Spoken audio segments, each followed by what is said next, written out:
Jésus viendra nous chercher. Oui, sa venue est proche. Réveillons-nous du sommeil de nos inquiétudes. Il viendra nous chercher pour la nouvelle Jérusalem, où il n'y aura plus les soucis de ce monde. Oui, je combattrai le bon combat de la foi.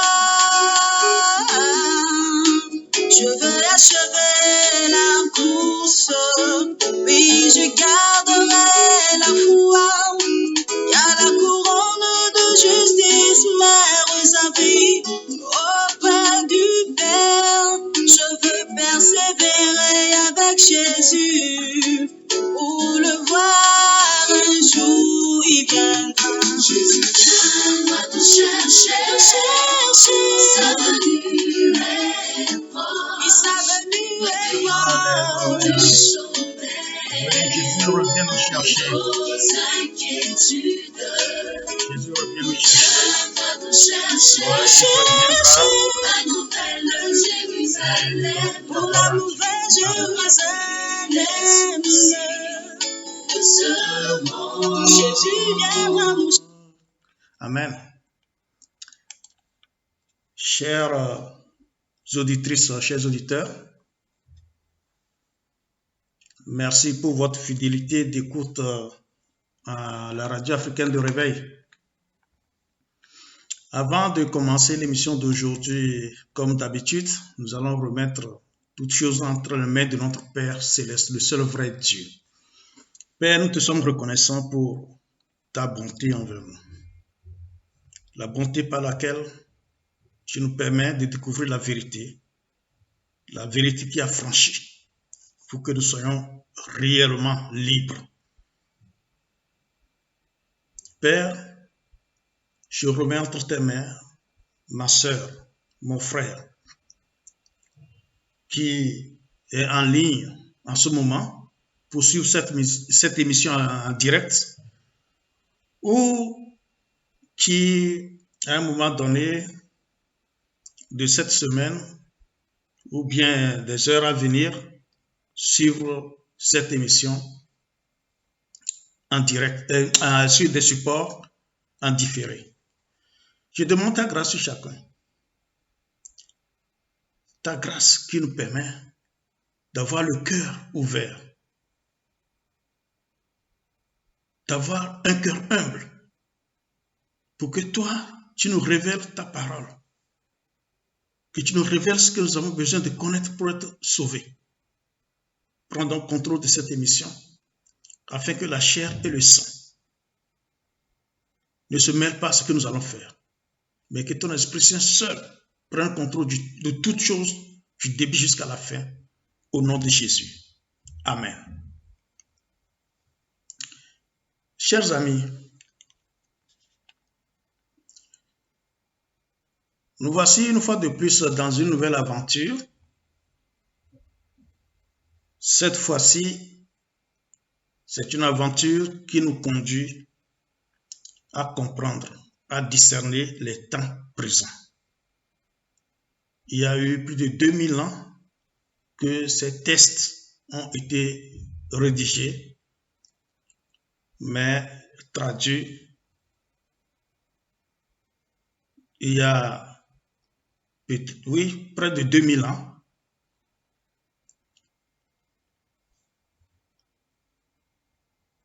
Nous allons comprendre que pour Dieu, la notion du temps que nous avons n'a rien à voir.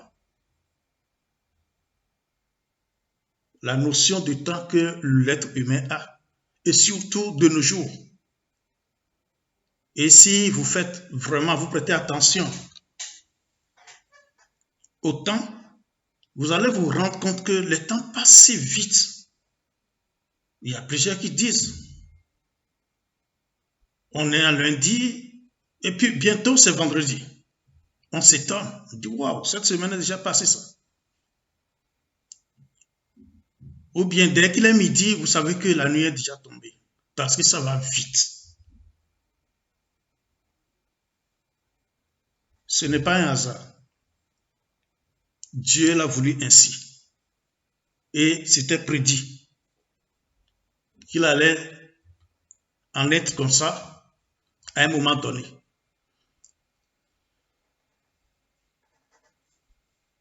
Nous sommes en train d'étudier sur les événements qui nous attendent. Ces événements nous attendent, nous ne pouvons pas vous dire que ces événements nous attendent pour l'année prochaine ou dans 2 ans ou dans 3 ans. Nous ne savons pas. Mais ces événements nous attendent. Comment le Dieu qui a déclaré qu'il ne fait rien sans avoir révélé ses secrets à ses serviteurs, les prophètes, peut déterminer un temps aussi important sans laisser d'indices? Cela n'est pas possible. Ce n'est pas possible. Jésus ne connaît pas le temps. Les anges ne connaissent pas le moment que Dieu a choisi de sa propre autorité. Mais c'est le même Dieu qui dit qu'il ne fait rien sans avoir révélé ses secrets à ses serviteurs, les prophètes. Ça veut dire quoi? Ça veut dire que pour ce qui est des temps, il serait vraiment compliqué de déterminer, même si Dieu nous disait, nous fixait un temps, il serait difficile de savoir de quel temps il s'agit. Parce que chez Dieu, notre notion de temps n'a rien à voir avec son plan. Et la Bible dit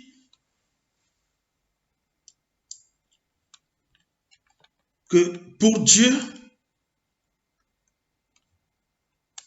lorsque les hommes disent 1000 ans, pour Dieu c'est un jour.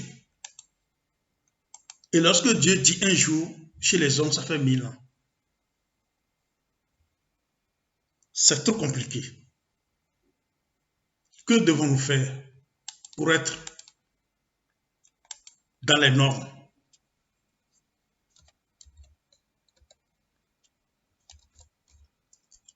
Chers amis, il nous faut nous concentrer sur la parole de Dieu. Cherchons à comprendre ce que Dieu nous dit.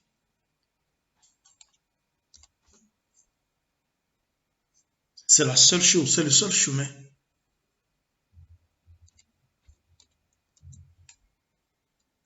C'est la raison pour laquelle nous avons décidé de parcourir les Écritures, les sonder, pour pouvoir discerner les temps et être dans les normes. Aujourd'hui, nous allons lire un passage qui nous parle du temps. Et après ça, je crois que nous serons prêts à avancer dans notre aventure. Nous allons lire 2 Pierre chapitre 3 et nous allons voir ce que Pierre a dit à propos du temps, puisque c'est ce qui nous préoccupe.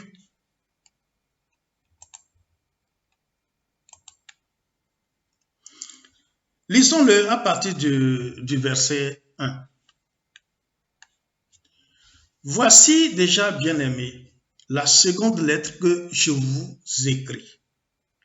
Dans l'une et dans l'autre, je cherche à éveiller par des avertissements votre saine intelligence afin que vous vous souveniez des choses annoncées d'avance par les saints prophètes et du commandement du Seigneur et Sauveur, enseigné par vos apôtres, sachant avant tout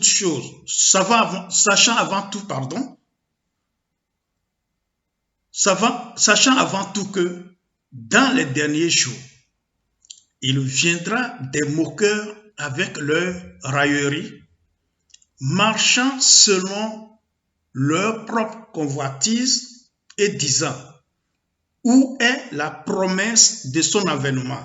Car depuis que les pères sont morts, tout demeure comme dès le commencement de la création. Ils veulent ignorer en effet que des cieux existèrent autrefois par la parole de Dieu, de même qu'une terre tirée de l'eau est formée au moyen d'eau, et que par ces choses, le monde d'alors périt, submergé par l'eau, tandis que par la même parole, les cieux et la terre d'à présent sont gardés et réservés pour le feu, pour le jour du jugement et de la ruine des hommes impies.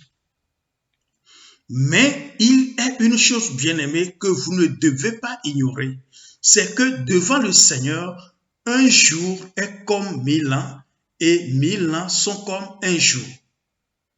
Le Seigneur ne tarde pas dans l'accomplissement de la promesse comme quelques-uns le croient, mais il use de patience envers vous, ne voulant pas qu'aucun périsse, mais voulant que tous arrivent à la repentance. Le jour du Seigneur viendra comme un voleur. En ce jour, les cieux passeront avec fracas, les éléments embrasés se dissoudront, et la terre avec les œuvres qu'elle renferme sera consumée. Puisque donc toutes ces choses doivent se dissoudre, qu'elles ne doivent pas être la sainteté de votre conduite et votre piété. Je reprends.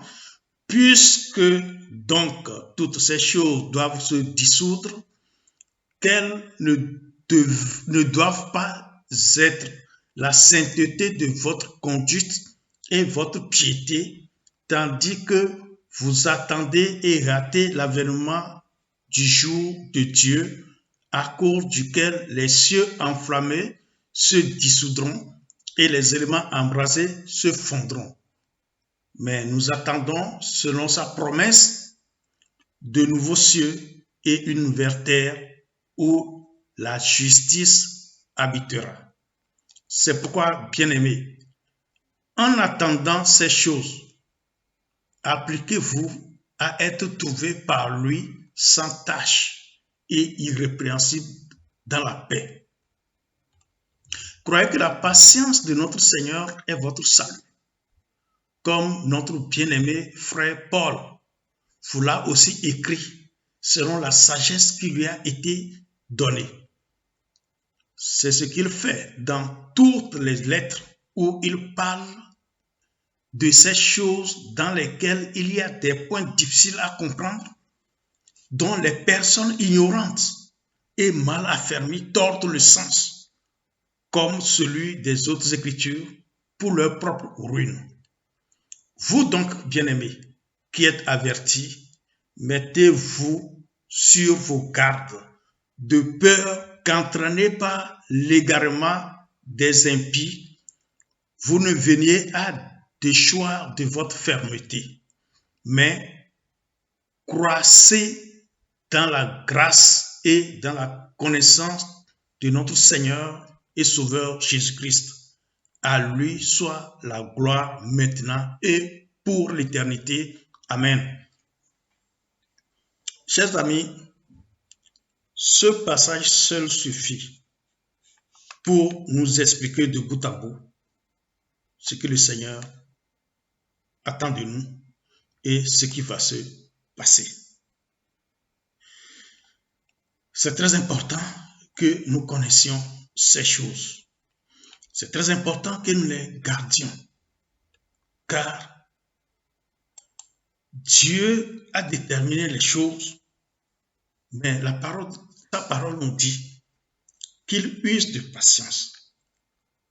Ce n'est pas parce que nous ne voyons pas les choses se réaliser, elles ne vont pas se réaliser. Nous avons bien compris ce que Pierre a dit. Dieu a prévu ces choses, mais au même moment, il a voulu exercer la patience envers nous. Et de plus, son temps n'est pas notre temps. La notion de temps de Dieu n'est pas notre notion de temps. C'est deux choses différentes.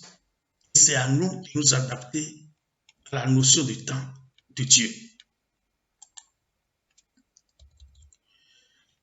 Dans ce passage, nous avons vu les conseils que Pierre a donnés. Il a dit clairement que dans ces derniers temps, il y aura des gens qui vont apparaître, qui vont se moquer des Saintes Écritures. Il y en a qui vont dire, bon, il y a longtemps que vous nous racontez des histoires, hein, que Jésus revient bientôt, c'est quoi? Il revient bientôt. Mais ça, c'est normal, c'est logique. Mais ce qui devait nous inquiéter, nous interpeller, c'est que Pierre est en train de déclarer ici, comme je l'ai souvent dit, que cette terre sur laquelle nous sommes va passer. Elle sera purement et simplement détruite. C'est ce que nous avons lu dans ce passage. Et il s'inspire de l'exemple pour avertir ceux qui pensent que c'est des rêveries. Pour eux, quand vous voyez le verset 4, car depuis que les pères sont morts, tout demeure comme dès le commencement de la création. Ça veut dire rien n'a changé. Donc ça veut dire vous parlez seulement, vous ne savez pas ce que vous dites. Depuis que vous parlez, rien n'a changé. Mais Pierre dit quoi, verset 5? Ils veulent ignorer. En effet, que les cieux existaient autrefois. Donc ce que nous voyons là, ce n'est pas ce qui avait existé. Comme je l'ai expliqué dans notre série de cette bonne nouvelle du royaume.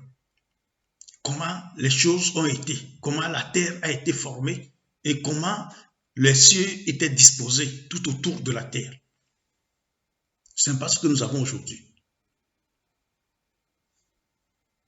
Et Pierre parle ici de même qu'une terre tirée de l'eau est formée au moyen d'eau. Nous avions ici aussi lu comment la création a été faite, la terre, comment les choses ont été disposées.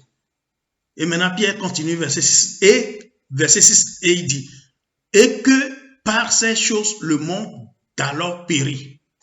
Nous avions parlé du déluge, submergé par l'eau. Tandis que par la même parole, les cieux et la terre d'à présent, ce que nous avons présentement, sont gardés et réservés pour le feu, pour le jour du jugement et de la ruine des hommes impies. Alors, chers amis, lorsque je vous parle, je crois que je n'ai exagéré nulle part. Lorsque je vous ai parlé, je n'ai exagéré nulle part. Ce seul chapitre nous révèle beaucoup de choses. Vous voyez? Par ce chapitre, Pierre nous avertit. Il nous avertit. J'avais dit que nous le voulions ou pas, ce qui nous attend n'est pas aussi fameux. Ça dit sur terre aujourd'hui, l'avenir que nous voyons n'est pas quelque chose de désirable. Et notre désir doit être plutôt sur le retour de Jésus. J'avais également souligné le fait que plusieurs, par le passé, ont fait allusion à des écritures pour fixer des dates du retour de Jésus ou bien de la fin du monde. La Bible n'en a pas parlé. Seulement, il y a des indices. Ces indices ont été numérotés Dans l'Apocalypse, on a parlé des trompettes. On a parlé des fléaux. Lorsque vous lisez, vous faites des recherches historiques sur l'humanité, vous verrez qu'il y a eu des événements qui se sont déroulés correspondant à tout ce qui a été décrit à chaque niveau de sonnerie de trompette. Et selon ces informations, il y a 5 trompettes qui ont été déjà prouvées dans la Bible. La 6e trompette fait allusion à une guerre. C'est la raison pour laquelle certaines personnes disent qu'il y aura une 3e guerre mondiale, il y aura une 3e guerre mondiale. Les gens ne se lèvent pas pour faire des déclarations en l'air. L'homme a fait ses efforts. Et je félicite l'homme pour ses efforts. Quand il y a eu la Première Guerre mondiale, on a créé, l'homme s'est assis, il a discuté, et l'homme a dit, bon, on va créer une organisation qui va nous empêcher de faire la guerre. On a créé SDN, Société des Nations. Mais la Deuxième Guerre mondiale est arrivée. Donc, Société des Nations n'a pas pu empêcher la Deuxième Guerre mondiale. On dit, là, cette fois-ci, on va créer quelque chose, on va créer une structure bien solide. Et c'est l'ONU, ce que nous avons aujourd'hui. Organisation des Nations Unies. C'est très bien structuré, c'est très bien organisé, c'est très bien ficelé, c'est puissant, c'est souverain. Mais est-ce que l'ONU va empêcher la 3e guerre mondiale? Si Dieu dit que ça va arriver, c'est que ça arrivera. Malgré la bonne volonté de l'homme, ça arrivera. Quand? Je ne sais pas. Comment? Je ne sais pas. Quand vous faites l'analyse de l'histoire, comment la Première Guerre mondiale a commencé, vous voyez aussi comment la Deuxième a commencé. Lorsque vous faites les analyses du monde d'à présent, vous voyez un tout petit peu les États, regardez leur armement, regardez les armes qui sont là aujourd'hui et que chaque année, le budget qui est alloué à l'armement dans tous les pays au monde, ce budget est souvent costaud et parfois croissant. On parle de paix, mais on prépare la guerre. On est à un point aujourd'hui où il n'y a plus de petites nations. Une petite nation peut faire du mal à une grande nation.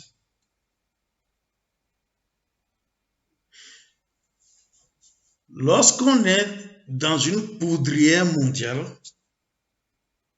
il suffit d'un petit feu pour que tout se gâte. Nous n'en sommes pas là. Ce n'est pas ça qui nous préoccupe. Ça, c'est un détail. Ce qui nous préoccupe, c'est l'événement le plus important. Pourquoi c'est important? C'est important pour les chrétiens parce que c'est là où se trouve notre espoir, le retour de Jésus. C'est également important pour le prince de ce monde, qu'on appelle Satan, Lucifer, quel que soit le nom que vous lui donnez. C'est important pour lui parce que il sait que lors de ces événements, son pouvoir, son autorité sur la terre lui sera arrachée. Son pouvoir, son autorité sur l'homme lui sera arrachée. Donc, c'est un événement qu'il appréhende. Ce n'est pas facile pour lui. Mais ses serviteurs, puisqu'il est menteur, père de mensonges, il les trompe. Eux, ils croient qu'ils sont dans une logique. Ils font des choses sans savoir ce qu'ils font en réalité. Et ils vont s'enfoncer dedans jusqu'à la dernière minute. Mais puisque le Seigneur dit, vous connaîtrez la vérité, cette vérité que nous connaissons nous permet de savoir à quoi nous en tenir.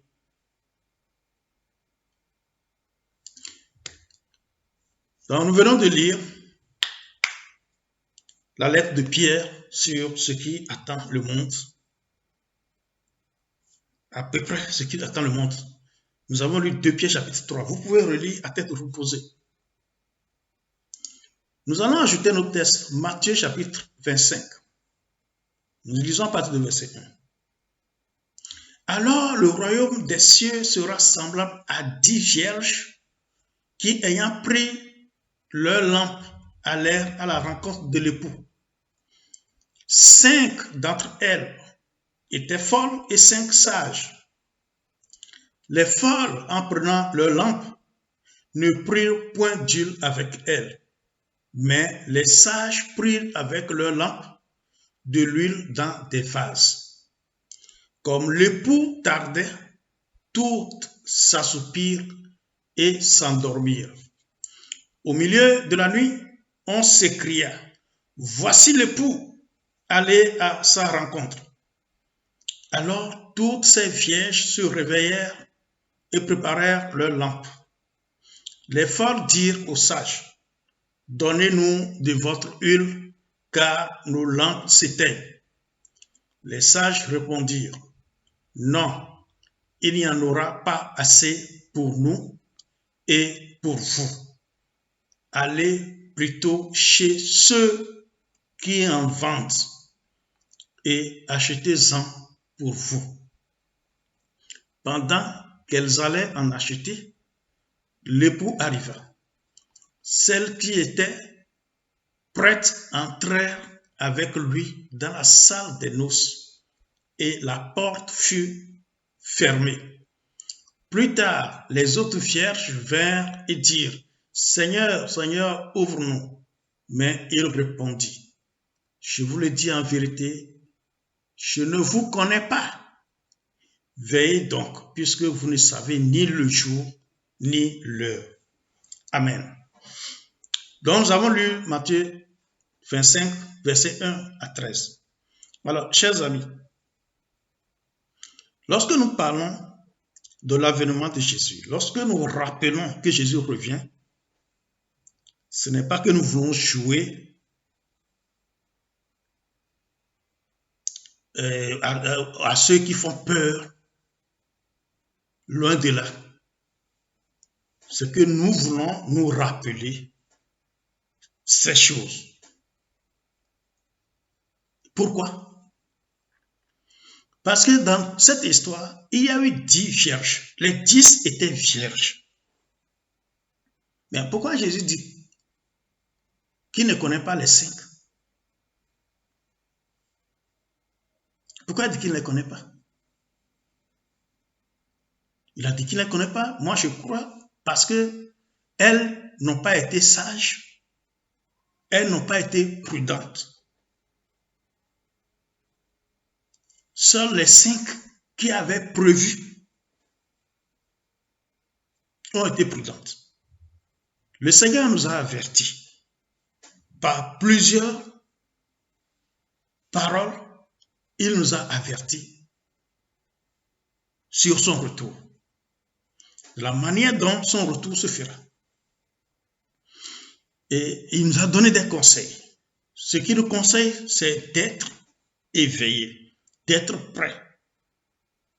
Et la seule façon de nous préparer, ou bien de nous apprêter, c'est de revoir ces textes et de comprendre que ce qui nous est important aujourd'hui, ce n'est pas l'évangile de prospérité, chercher le succès, la réussite et tout ce que nous pouvons imaginer, la grandeur de tout ce qu'il y a dans ce monde. Parce que le texte précédent, celui que nous venons de lire, a dit que ces choses seront brûlées par le feu.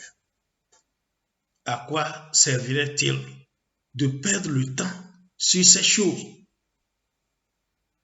D'autres se tuent à cause de ça. D'autres sont devenus criminels juste à cause de ça, à cause de ces choses. Des groupes, des organisations sont criminels, font des sacrifices bizarres, juste pourquoi? Pour avoir de l'argent, pour avoir une grande position, pour avoir ses richesses. À quoi cela va servir si bientôt, le feu va tout consumer. À quoi est-ce que cela va servir? Ce que nous disons, c'est ce que nous avons lu. Chers amis, il nous faut revoir ces choses, puisque la foi vient de ce qu'on entend. Et lorsque notre foi sera basée sur ces choses, nous n'allons plus nous plaindre pour quoi que ce soit. Nous serons dans une attente remplie d'espoir. Et tout ce qui se passe autour de nous aujourd'hui ne serait pas un enjeu ou un défi pour nous. Nous serons dans le repos du Seigneur, car nous savons que toutes ces choses vont passer. Et s'il nous donne quelque chose, c'est ce qu'il nous faut, car il sait de quoi nous avons besoin. Il nous aime déjà. Pourquoi devons-nous nous lamenter, nous créer des soucis inutiles, au lieu de lire sa parole, d'écouter sa parole, pour être dans l'attente de son retour? Par sa grâce, c'est ce que nous continuerons de faire. Et avec espoir qu'il reviendra nous retrouver en train de le faire. Car si nous terminons la série, il ne revient pas, il nous aidera à trouver une autre série qui nous maintiendrait éveillés pour que notre lampe ne s'éteigne point. La Bible dit la foi vient de ce qu'on entend. Ça veut dire que si tu n'entends plus la parole de Dieu, tu n'auras pas la foi. Et si tu n'as pas la foi, tu ne seras pas agréable à Dieu. Donc, en nous rappelant ces choses, nous ne prêchons rien de nouveau ou rien d'extraordinaire. C'est ce que les disciples ont enseigné aussi. Eux, ils l'ont enseigné alors qu'ils étaient très loin, humainement parlant, de ces événements. Mais nous sommes plus proches de ces événements que les premiers disciples. Et si quelqu'un devait mettre l'accent sur ces écrits, c'est plutôt nous. Eux, ils l'ont fait alors qu'ils étaient très loin. Mais nous, même si, à supposer que nous soyons loin, nous sommes plus proches que ceux qui ont écrit ces textes.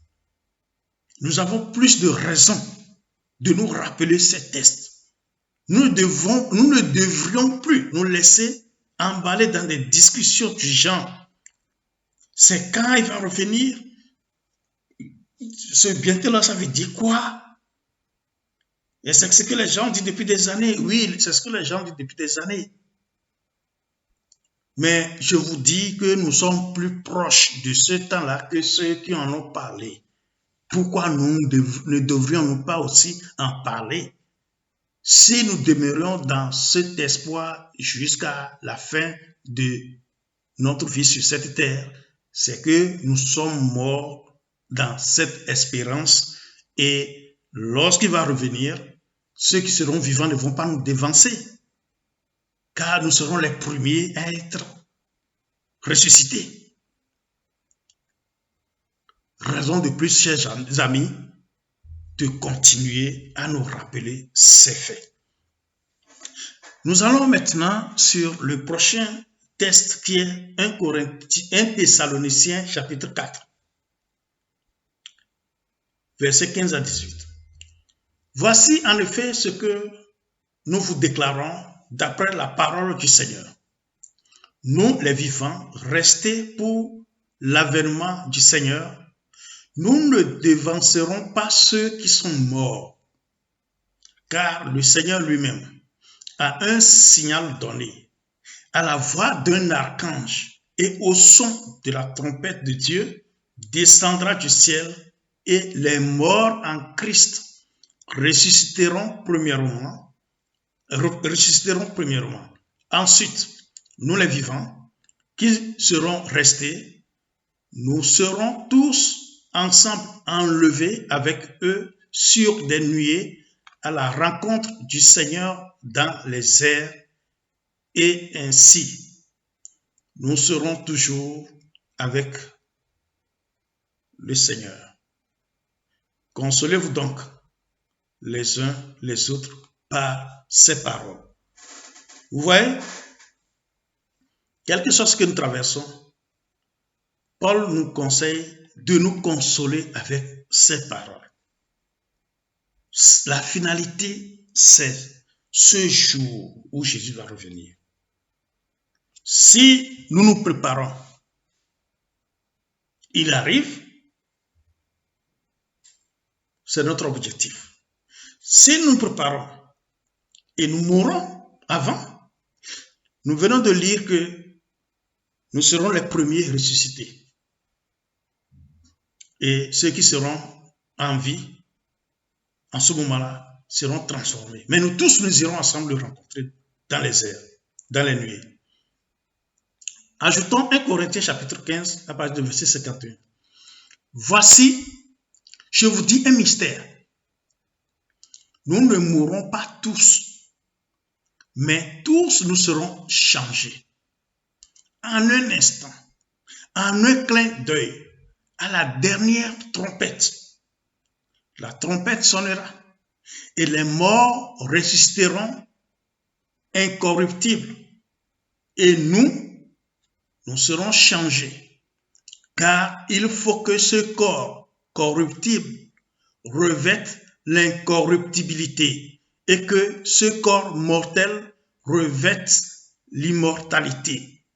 Lorsque ce corps corruptible aussi, et lorsque ce corps corruptible aura revêtu l'incorruptibilité et que ce corps mortel aura revêtu l'immortalité, alors s'accomplira la parole qui est écrite. La mort a été engloutie dans la victoire. Ô mort, où est ta victoire? Ô mort, où est ton aiguillon? L'aiguillon de la mort, c'est le péché. Et la puissance du péché, c'est la loi. Mais grâce soit rendue à Dieu qui nous donne la victoire par notre Seigneur Jésus-Christ. Ainsi, mes frères bien-aimés, soyez fermes, inébranlables, travaillant de mieux en mieux à l'œuvre du Seigneur, sachant que votre travail ne sera pas vain dans le Seigneur. Amen. Chers amis, voilà ce que Paul nous a laissé comme parole de consolation. Et ce n'est pas fini.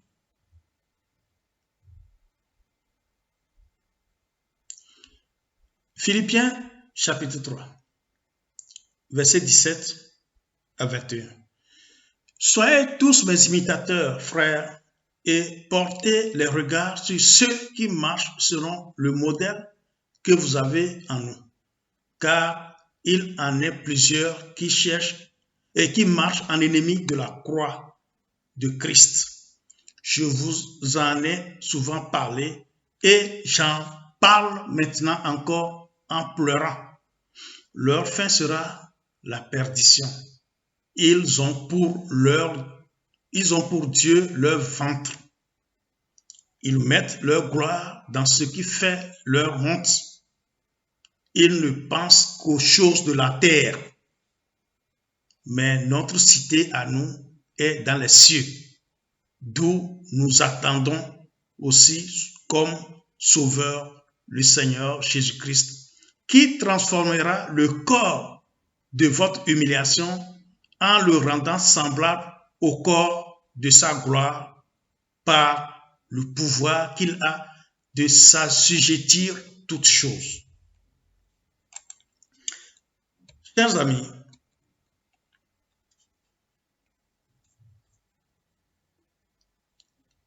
tout ce que nous venons de lire parle du royaume, des règles pour y entrer, comment les choses vont se faire. Il y aura l'enlèvement. L'événement dont nous vous parlons, l'événement le plus important que nous tous nous attendons, c'est l'enlèvement. L'enlèvement, l'enlèvement, l'enlèvement, c'est ça notre chanson. C'est ce que nous devons garder en mémoire, car si nous n'avons pas cet espoir, notre vie est inutile. Notre vie est inutile puisque nous savons que tout ce que la terre renferme partira. Il n'y a rien qui puisse l'empêcher. Comme je l'ai dit, les hommes ont échafaudé des plans pour éviter la destruction. Mais ils n'ont jamais réussi à établir la paix. Chacun prépare la guerre, chacun cherche à se protéger, mais par la bouche, nous parlons de paix. Ça ne marche pas comme ça. Ça ne marche pas parce que Dieu n'est pas dedans. Dieu n'est pas dedans. C'est l'homme qui se lève. C'est l'homme qui fait ses propres efforts. Et ça ne marchera pas comme ça. Chers amis, c'est là aussi un sujet important, l'effort de l'homme. Car ça se passe aussi en ce qui concerne le salut. Et ça va être la suite de cette aventure. Si le Seigneur ne revenait pas au cours de la semaine, nous verrons la nouvelle naissance et le royaume de Dieu. C'est quoi la nouvelle naissance? Je suis né de nouveau, car Jésus a dit, si un homme ne naît de nouveau, il ne peut entrer dans le royaume. Et pour que nous puissions être enlevés, pour que ce jour que nous attendons avec impatience puisse être un jour heureux pour nous, nous devons naître de nouveau. Donc nous avons parlé de toutes ces choses qui peuvent inquiéter certaines personnes. Mais vous n'avez pas à vous inquiéter. La solution est là. Et dès dimanche prochain, nous allons commencer à vous parler de la solution. Sinon,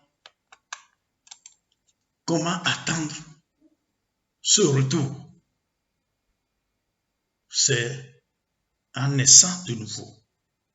C'est en connaissant cette bonne nouvelle du royaume pour être préparé.